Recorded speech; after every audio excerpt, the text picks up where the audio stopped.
जम्मू कश्मीर के मौलाना आगा सैयद अब्बास रिजवी ने वंदे मातरम को लेकर विवादित बयान दिया। मौलाना ने कहा कि हमारे जवानों को वंदे मातरम के नाम पर डराया जाता है। मौलाना ने पाकिस्तान में शिया मुसलमानों के हालात से भारत के शियाओं का कंपैरिजन किया। मौलाना आगा ने कहा कि भारत में शियाओं से पाकिस्तान जैसा सलूक किया जाता है। उन्हें संसद में लेकर किसी भी महकमे की हिस्सेदारी नहीं मिलती। सारी रियासतों में मेरे कश्मीरी जवानों को हिरासतां किया जा रहा है। किस बात पे?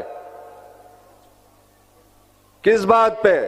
क्या आप जानते हैं इस बारे में किस बात पे परेशान किया जा रहा है? एक तो जय श्री राम, दूसरा क्या कहा जाता है? वंदे मातरम। जो ये वंदे मातरम कहलाते हैं, मैं उनसे एक सवाल करूं, क्या वंदे मातरम की मीनिंग बता सकते हैं? बता सकते हैं? नहीं बताएंगे। और जिनसे पूछते हैं उनको भी नहीं पता कि वंदे मातरम की मीनिंग क्या है।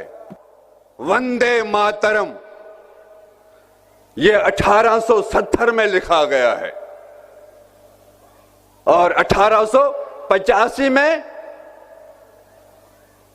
कलकत्ता में लोगों के सामने पेश किया गया है। वंदे मातरम, ऐ मां तुझे सलाम। हुकूमती सतह पे मैं ये कहना चाह रहा हूं कि हमारी 7 करोड़ आबादी है, लेकिन हमारे साथ वही सलूक किया गया है कि जो पाकिस्तान में हमारी कम्युनिटी के साथ सलूक किया जा रहा है।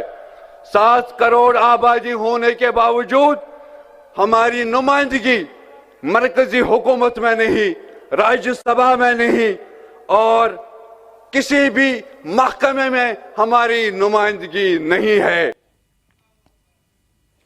मैं दोनों ही बयानों पर जो अभी अवधेशी दोनों हमने एक मुफ्ती के और एक इस मौलाना के हमने जो बयानात सुने, आप उइगर मुसलमानों की बात क्यों नहीं करते? आप केवल शिया की बात करते? आप सुन्नी मुसलमानों की बात क्यों नहीं करते?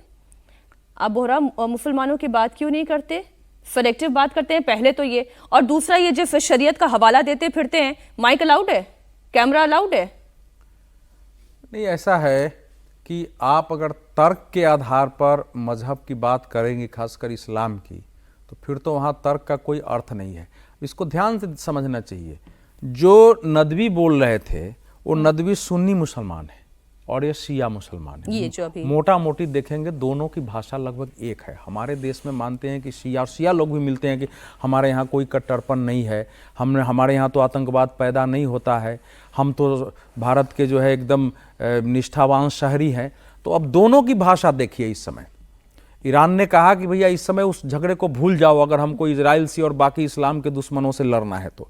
अब पहले देखिए, मुफ्ती शमाइल जो है वो क्या है, वो उसी दारुल उलूम नदवतुल उलेमा जो लखनऊ में है, जो सामान्यतः माना जाता है कि शिया धर्म गुरु चलाते, उसी से वो पढ़े हुए हैं। इस्लाम की जबरदस्त डिग्री उनके पास है और वो 2 संस्थाएं चलाते हैं जो एक ऑनलाइन इस्लाम की ही शिक्षा देता है, उसका नाम है मार्कज अल वाहियान, और दूसरी उन बाद में बना वाहियान फाउंडेशन। तो दुनिया भर में यही प्रचार कर रहे हैं इस समय। जो आपने सुनाया है वो एक पंक्ति उनकी लगातार है, उसको मैं सुना दूं फिर आपका स्पष्ट हो जाएगा उत्तर। आपको यह दिमाग में बैठा लेना चाहिए, दीन इस्लाम वह दीन है जो वाहिद है। इसके अलावा जितने धर्म और विचार दुनिया में मौजूद हैं, इस्लाम के अलावा वो ये सब गलत हैं। कोई भी शख्स उस वक्त तक काबिल नहीं हो सकता है जब तक वह दीन इस्लाम में दाखिल न हो जाए। ये इनका मूल है, सब जगह आपको मिल जाएगा इनके भाषण का, ये लगातार बोलते हैं। अब जो दूसरे सज्जन है, आप देखो ये जो भाषा अभी शुरू हुई है ना, ये लगभग 1900 ईस्वी से इसी प्रकार की भाषा सुनते सुनते 1947 तक आके 1940 में जो हमने डायरेक्ट एक्शन तब तो ये लोकतंत्र के लिए खतरा है। नहीं, भारत के लिए खतरा है, दुनिया के लिए खतरा है ये। और इसका सामना अगर हम आज भी सेकुलरिज्म, और सेकुलरिज्म तो हम हैं, जो इस देश का हिंदू है वो सेकुलर है, क्योंकि हमको आज भी जो है इस्लाम से समस्या नहीं है, लेकिन इस्लाम के कट्टरपंथ से हमको समस्या है। और अगर इस्लाम का पर्याय कट्टरपंथ बना दिया गया जो कह रहे हैं, वो आप सोचो, कश्मीर से भारतीय जनता पार्टी ने एक जो मुस्लिम राज्यसभा में लिया वो शिया है, लेकिन वो सिया जो है वो करगिल के क्षेत्र के हैं, तो वो कह रहे हैं कि सिया राज्यसभा में नहीं, एक को लिया है बीजेपी ने, वो सिया को लिया है। वो कह रहे हैं कि शिया जो है क्या कुछ नहीं। भाई आप आपस में लड़ो ना, सुन्नी अगर आगे हैं आपसे तो आपकी समस्या है, लोग तो मुसलमान को मुसलमान मान रहे हैं। आप मिलजुल के अपना रिप्रेजेंटेशन करो, रिप्रेजेंटेशन लो, आपका अधिकार है, उसमें तो कोई समस्या नहीं है।